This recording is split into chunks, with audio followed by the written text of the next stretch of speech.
자, 메시아라는 단어를 들으면 뭐가 떠오르시나요?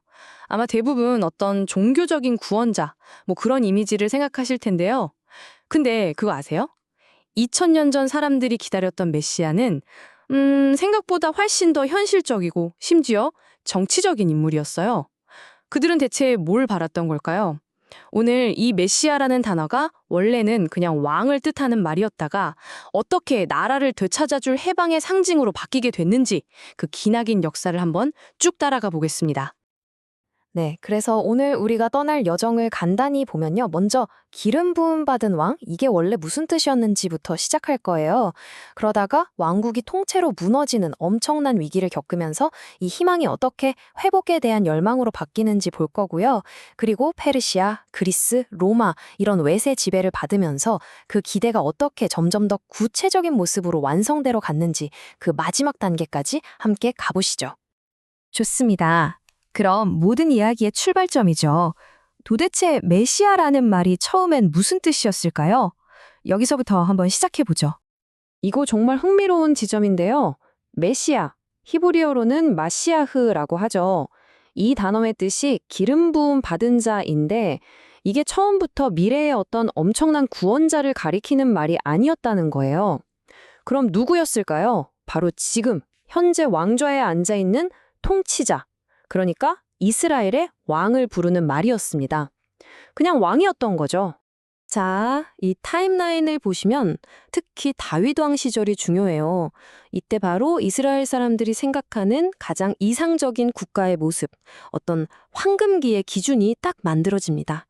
그게 뭐냐면 바로 신의 선택을 받은 기름 부음 받은 자, 즉 왕이 백성을 이끌고 나라의 주권을 굳건히 지키는 그런 강력한 왕국, 이게 바로 그들이 꿈꾸던 나라의 모습이었고 이후 모든 시대의 기준점이 됩니다.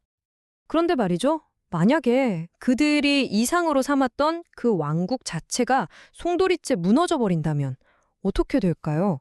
그 희망은 어디로 가야 할까요? 네, 바로 기원전 586년 역사가 완전히 뒤바뀌는 순간입니다. 바빌로니아가 쳐들어와서 예루살렘을 정복하고요. 수백 년을 이어온 다윗 왕조가 정말 말 그대로 폭력적으로 끝장나버립니다. 왕의 혈통은 끊기고 수많은 사람들이 포로로 끌려가죠. 바로 이 충격적인 사건이 메시아라는 개념을 완전히 바꿔놓는 가장 결정적인 전환점이 됩니다. 자, 이제 왕이 없어요. 옥좌는 텅 비어버렸죠. 그럼 기름 부음 받은 자를 향한 그들의 희망은 이제 완전히 다른 방향으로 극적으로 바뀔 수밖에 없었습니다. 이 표를 보시면 그 변화가 한눈에 들어오는데요. 보세요. 포로로 끌려가기 전의 왕은 뭐였죠? 이미 있는 나라를 잘 다스리고 유지하는 일종의 관리자 역할이었어요. 그쵸? 그런데 포로기 이후의 메시아는 완전히 달라요. 이제는 우리를 억압하는 외세 통치자를 무너뜨리고 잿더미가 된 나라를 다시 일으켜 세우고 잃어버렸던 주권을 되찾아올 그런 해방자를 기다리게 된 겁니다. 희망의 성격이 그냥 180도 바뀌어버린 거죠. 바로 이 지점, 정말 중요합니다. 꼭 기억하셔야 해요. 이때부터 메시아라는 개념은 그냥 막연한 종교적 구원자가 아니에요. 잃어버린 우리나라, 이스라엘 왕국을 회복하는 것과 절대로 떼어놓을 수 없는 아주 강력한 정치적인 희망의 상징이 된 겁니다. 자, 그럼 시간은 흘러서 그 후로 수백 년 동안 이 희망이 어떻게 더 뜨겁게, 더 절박하게 타올랐는지 한번 볼까요? 마치 압력수처럼 외부의 압력이 강해질수록 내부의 기대는 더 끌어오르게 되거든요. 먼저 페르시아가 지배할 때는 그냥 거대한 제국의 변두리 지방 정도로 취급받았죠. 그러다가 그리스가 들어오면서 상황이 신박해져요. 자기들 문화를 강요하고 심지어 종교까지 탄압하기 시작하거든요. 그리고 마지막으로 로마. 이건 그냥 군대를 동원해서 아예 직접 점령해버리고 모든 자치권을 빼앗아갑니다. 지배가 거듭될수록 압박의 수위가 점점 더 높아지는 게 보이시죠? 이러니 해방자에 대한 열망이 얼마나 간절해졌겠어요. 특히 이 사건, 그리스 통치자 안티오쿠스 4세가 예루살렘 성전을 더럽힌 이 사건은 정말 결정적이었어요. 사람들에게 엄청난 충격을 줬죠. 더들은 그냥 우리 땅을 뺏은 걸 넘어서 우리의 신앙, 우리의 정체성 자체를 없애버리려고 하는구나. 이런 위기감이 뼈에 사무치게 된 겁니다. 그러다 로마 시대가 되면 유대인의 왕이라는 이 칭호는요, 그냥 종교적인 의미가 아니에요. 이건 로마 황제의 권위에 정면으로 도전하는 아주 위험한 정치적인 선언이 되어버립니다. 그래서 예수의 십자가 위에 바로 이 죄패가 붙었던 거죠. 유대인의 왕. 이건 로마 입장에서 보면 반역죄였던 겁니다.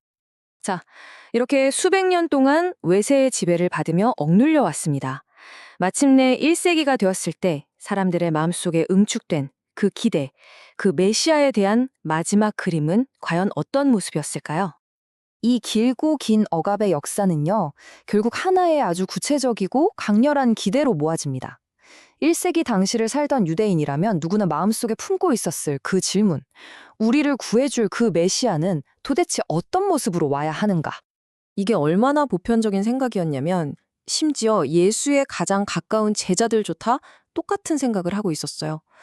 보세요. 부활한 예수에게 그들이 처음 던진 질문이 뭐였죠? 주님, 지금이 바로 이스라엘 나라를 회복하실 때입니까? 천국이나 영생이 아니었어요. 바로 나라의 회복, 즉 정치적인 해방이 그들의 가장 큰 관심사였던 겁니다. 네, 정리해보면 이겁니다. 사람들이 기다렸던 메시아는요, 첫째, 당연히 다윗 왕의 핏줄이어야 했고요. 둘째, 군대를 이끌고 로마를 박살낼 강력한 군사적, 정치적 지도자여야 했습니다. 그리고 궁극적으로 이스라엘의 완전한 주권을 되찾아올 바로 그런 왕이었던 거죠. 한마디로 이스라엘을 다시 위대하게 만들 전사왕을 기다렸던 겁니다. 자, 그럼 이 모든 역사를 아는 게 왜 중요할까요? 바로 이겁니다. 1세기 유대는요, 이토록 구체적이고 정치적이고 또 군사적이기까지 한 기대를 완벽하게 충족시켜줄 그런 인물을 기다리는 거대한 무대와 같았다는 거예요. 신약 성경의 이야기는 바로 이 뜨거운 기대감으로 가득 찬 무대 위에서 시작됩니다. 그럼 마지막으로 이런 질문을 한번 던져보면서 마무리할까 합니다. 만약에 말이죠, 메시아가 오긴 왔는데 수백 년 동안 사람들이 애타게 그려왔던 그 전사왕의 모습이 전혀 아니라면 과연 무슨 일이 벌어질까요? 희망이 예상치 못한 현실과 만났을 때 어떤 일이 일어나게 될까요?